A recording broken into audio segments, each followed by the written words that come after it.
No terve ja tervetuloa uudelle Tomina Far-videolle. Mä oon tää kaveria noutamassa. Tuntematon kaveri siellä, ei kuvata. Täältä uimahallista ja yöllistä Oulua näyttelen tässä ja käy hakemaan ruokaa ja tämmöstä ennen lähtöä sinne Bangkokiin niin, ja sieltä Filippiineille niin kuvailen vähän tämmöisiä viime tunnelmia täältä. Ei siihen ole 3 viikkoa. Niin 3 viikkoa lähtöä vaan niin melkein päivälle, että yllättävän nopeasti ja itseään muuta kurssit on melkein niin loppukokeita varten niin vasten suoritettu. Mutta sitten tiistaina on Demo Day Startup Oulussa, niin esittelee oma yritysidea tuottaa rahoitusta siihen. Jos sen saa, niin aivan samaa rahoita itse. Ja niin, tällaista. Niin, ja ajokortti pitää ajaa ennen sitä, tai moottoripyöräkortti. Niin sellainen 5 ajotuntia ja sitten kortti postissa. Tällaista. Oli pakko pysähtyä tähän, että saa niin kaunistamaan Oulun yömaisema. Ja tuossa oli savurengas tuossa justiinsa. Kaveri sanoi, että savurengas tuossa piipusavuusa, mutta se vissiin nyt häipy sitten. On ihan komia tämä merellinen Oulu täällä. Ainakin parempi kuin Kemi, jos tarvii kilpailla jonkun paikan kanssa. Mikä tulee teillä muuten mieleen tästä rakennelmasta? Tämähän on tämmönen laituri, mutta musta se näyttää tämmöistä viikinkialukselta ja se on menossa niinkö polttohautiaiset tai ennen sitä airot sivulla. Tuolla on se järvikioskilla, niin tän näköinen paikka. Just mietin, että eka kerran kävin tässä niin melkein 25 vuotta sitten. Kun perheyritys remppasi tuolla semmosen rivitalon tuolla tuontien pääsin aina ruokatauolla käytiin tässä syömässä. Tässä tilasin justiinsa tämä Aurissa koko lihaa munalla, juustolla ja ananaksilla. Olisiko se 13 € kaikki mausteet, niin legendaarisella järvigrillille.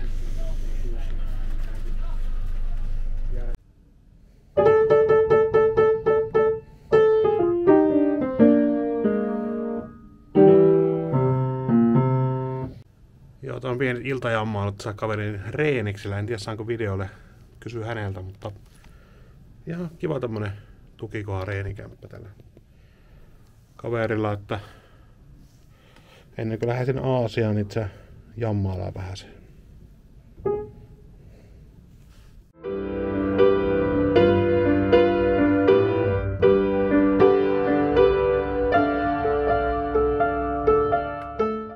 Okei, nyt on jammailtu, niin tää kaveri tuli uimaan tänne Tuiran rantaan. Tässä on nämä pukukopit on niille, kellä on pääsykoodit ja nää. On tää ihan sulanutkin, mutta on tää saakelin kylmä vielä. Ja 3 viikkoa niin mä oon sieltä paratiisissa tässä uimassa. Tää on kyllä kiva tää Tuirankin uimaranta. Tää vesi ihan vähän tämmöstä ruskehtavaa, varmaan pellua tai jotakin tulee. Kun nousee veestä, niin vähän näkyy ruskeita iholla, mutta on tää ihan hauska alue. Okei, kaveri lähtee tätä venyttelee katsoa.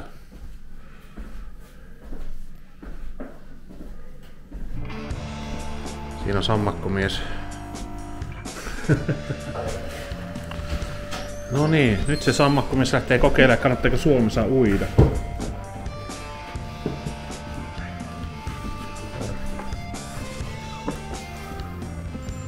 Että itselläkin opettavainen tuokio tässä tulossa. Kyllähän se kannattaa, se on hyvä terveydelle, kun vähän polski. Miltä se tuntuu? Mulla on 2 kameraa kädessä. Tää kattoo etteestä, ei jää tonne kuvantoon itekin. Okei.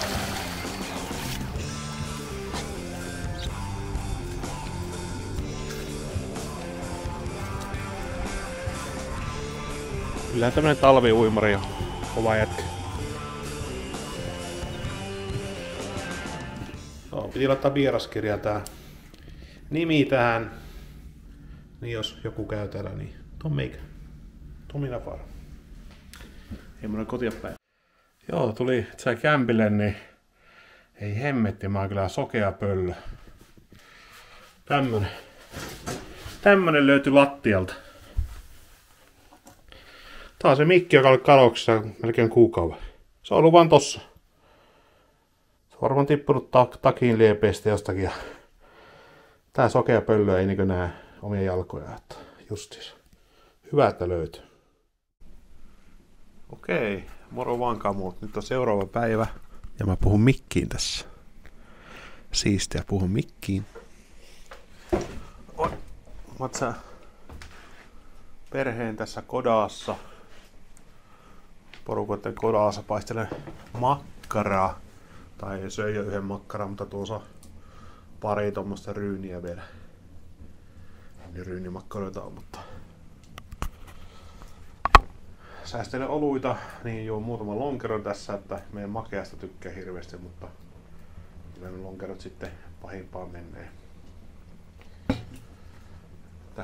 Tämmöstä tunnelmallista hommaa. Saunaa meidän hetken päästä. Okei, nyt on käyty saunassa. Chilling. Muutamat fisit. Mä yleensä juon näitä fisiä. Mitä et saa tämmönen. Tää ei ole liian makea tai karpan lonkero, niin tää on ihan ok. Joku Crowbow. Mutta pitää antaa shout out tässä tämmöiseen Henkan maailmalle. Niin se osti yösijaan ja ruokaa tämmöiselle taivanilaiselle korittomalle.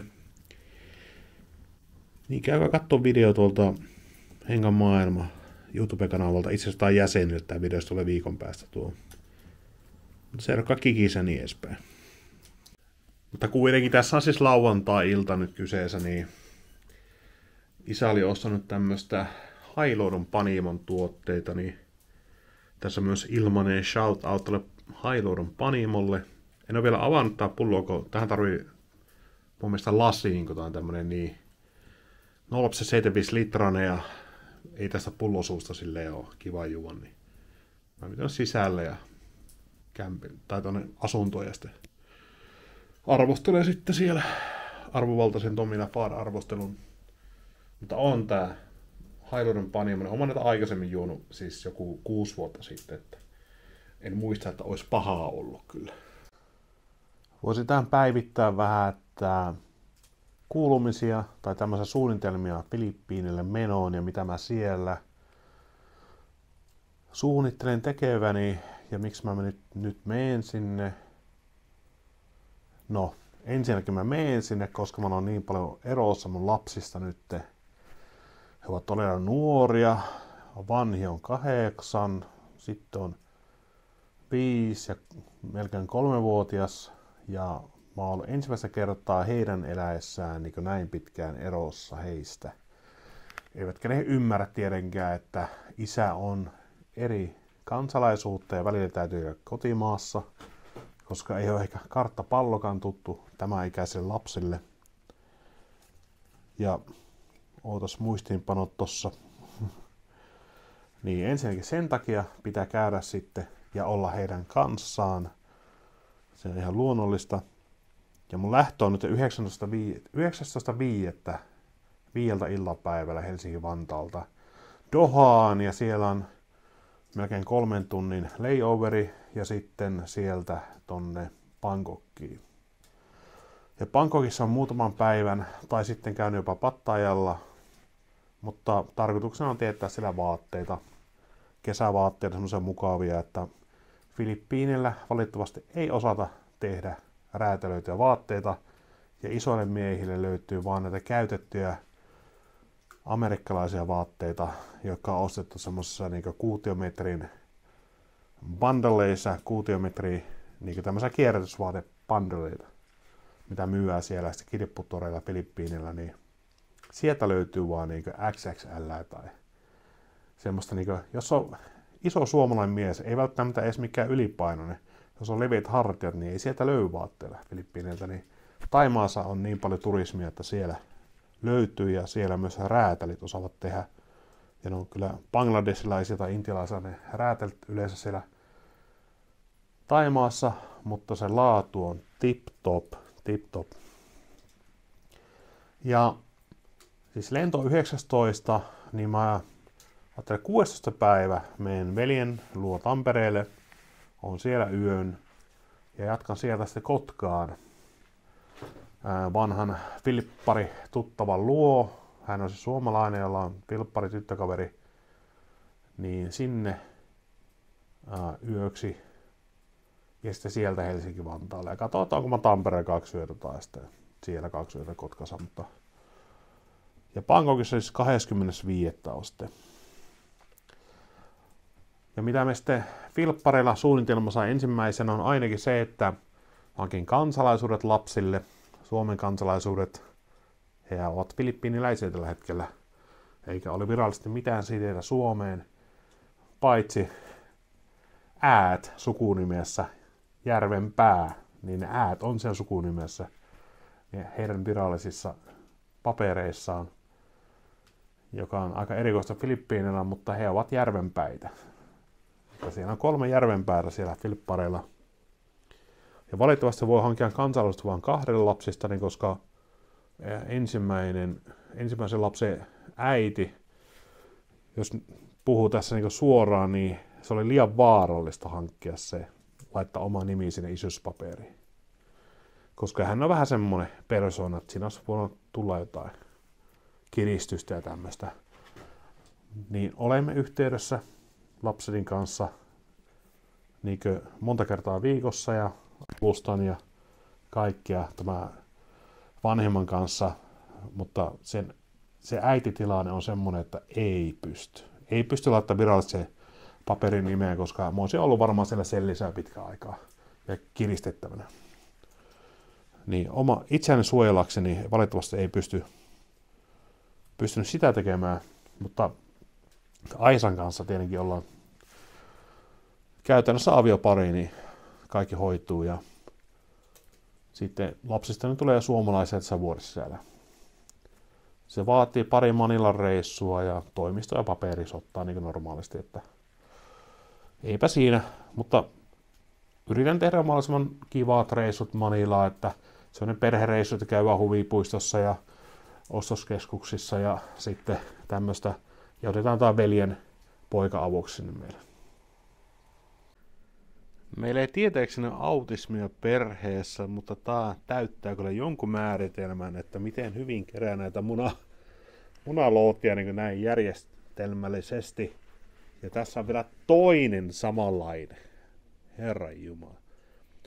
Mutta puolustuksessa sanottakoon, että meidän kotikanala täällä, että tässä säädetään munia. Okei, katsotaanpa tää ensin puraisuus tästä Hailuodon Panimon Polaris-oluesta. Tämmönen etiketti. Hailuoto on Suomen suurin saari, jos on saa oluen edustalla. Aukeeko et sä yhdelläkään läpä? Katsotaanpa. Saakeli, aukesi kyllä, joo. Niinkö IVA, eli se on niinkö vahvempaa olutta vähän. Shalom. Kyllä ei nyt tarvitse rakkaa seuraavaksi, että nauttis, mutta ei hän varmaan tykkää tämmöisestä, niin parempi, että omiin suihin menee tämä. Semmoinen tosi kirpeä sitruunainen tuoksu. Tää on jotain niinkö tyyli. Tää on jotain hipsteriolutta. Mutta eipä se. Vaan se on voltteja kyllä aika paljon biisi. No, joo. Tää on niitä oluita, mitä voi juo yhden. Tää on tosi tämmönen kirpeä ja todella kuiva. Mutta joo. Eipä siinä isänä oluita juon, niin kaipa sä ei tarvi omasta pussista laittaa, niin kyllähän se menee tietenkin. Näin hetken päästä nautittua, niin tätä nimi on Polaris, Hailuodon Panimo, hailuotolainen. Niin en mä olisi sitä sitruunaa kyllä laittanut, kun Polarissa sehän tarkoittaa niinku pohjoista ja varmaan niinku näitä revontulia. Jotakin Guinnessin tyyppistä ehkä olisi laittanut itse. Mutta joo, tällaista.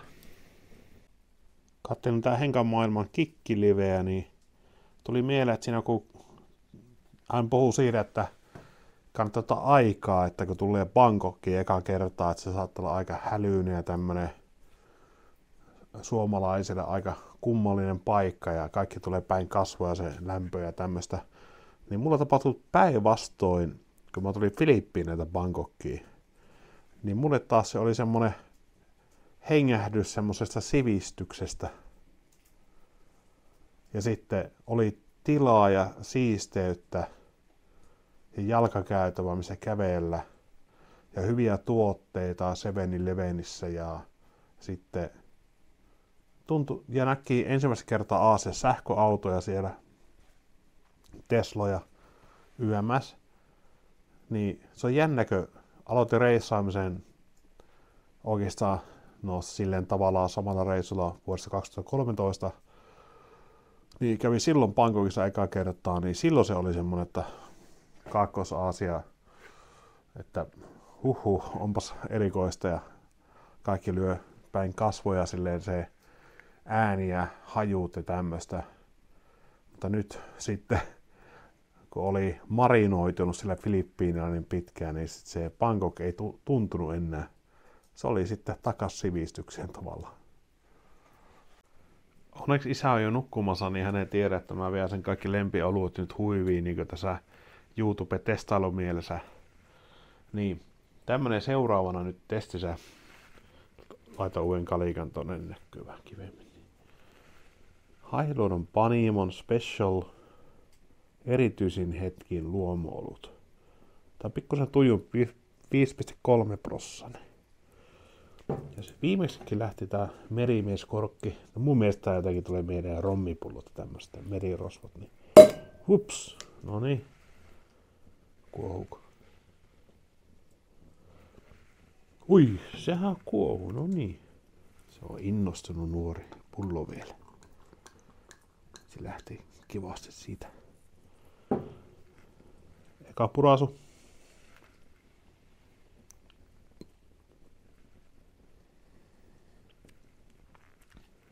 Paljon parempi mulle, paljon parempi. Tätä suosittelen. Tosi kirpeitä toinen. Mä varmaan suljen tuon pullon ja anna isän juoda se sitten, kun se vissiin tykkää siitä. Niin, tää on kivempi mulle tämä toinen. Kyllä. Tosi tämmönen lämmin, pehmeä tunnelma. Ei yllä ollenkaan karvas eikä sitruunaa niin tämä maku. Niinkö monen. Kuka helvetti laittaa sitruunaa olueeseen? Mitä niitä vaivaa? Tää on vaan tämmönen niinkö amberin värinen olut, mikä toimii kaikkialla. Varsinkin näin kylmänä, viileänä kevätpäivänä tai yönä. Mä teen varmaan jotain väärinkin, tossa on semmonen savuverho. Mä vaan laitoin liikaa puita, niin siellä ei tuo horni vedä tarpeeksi, niin sen takia pitää ootella hetki, että tuo pallaa. Kuuntele Henkan maailman kikkiliveä. Okei, savuongelma hoidettu tässä. Pikkusen. Oottelin vaan, että puut palaa, että 2 kyrsää vielä tuossa syömättä, niin mutta pidemmittä puheitta, niin kuitenkin täytyy ottaa hyväksi nyt tälle videolle. Paljonko se kello on? 3 yöllä täällä. Jos mä lisää höpöttelen tässä, niin varmaan tulee niin jotain backlashia, kun alkaa sopertamaan. Niin mä lopetan tässä vaiheessa. Seuraavalla videolla niin jatketaan sitten. Okei, moro ja kiitos katsomista. Ja muistakaa seurata ja kommentoida varsinkin. Kommentointi on tärkeää ja tykkääminen. Kiitti. Moro. Jos olet ulkomaalainen opiksesi suomea, niin luepa tämä. Luomuolut. Tää on niin hankala sana mullekin, mutta tietenkin mä osaan sen. Mutta ulkomaalaisen on varmaan extra hankala. Luomuolut. Okei, mäpä tää jotain yritän improvisoida.